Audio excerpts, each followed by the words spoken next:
Kaso kan animal asin human rabies sa rehiyon naglalangkaw susog sa mga otoridad.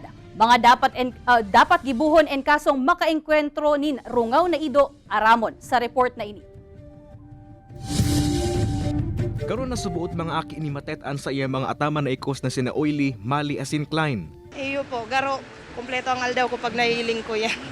Mayo sabot mintis na daing ini pinapabakunahan nin annual anti-rabies vaccine kun kaya inaprobitsara na kain isin ipapang fair parent ang libreng pagpapabakuna sa Department of Agriculture.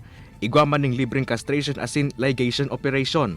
Nanotaraman kaya kan ahensya na naglalangkaw ang animal rabies cases sa rehiyon sa nakalihis na 5 taon.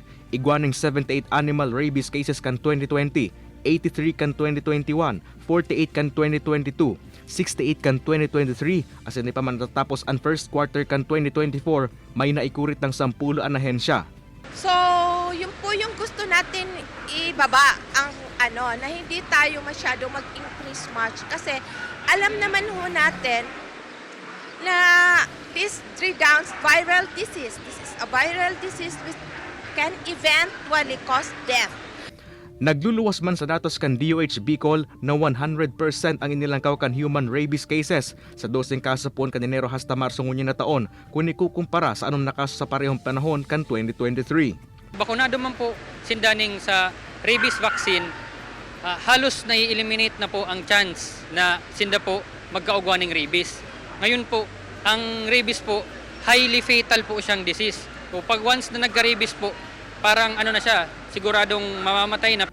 En kaso subuot may ma-encounter na rabid dog o rungaw na ido o ikos, ang pagirumdum kan mga otoridad, dapat day ini pagkumprontahan asin likay na sanaan hayop.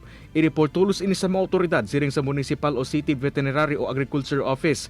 En kaso man nakagat, dapat subot na linigan ang lugad asin magpasiring sa pinakaharaning animal bite treatment center para matauwanin bulong o bakuna. Kay banan si Carlo Abonita, Chris Novelo, Balitang Bicolandia.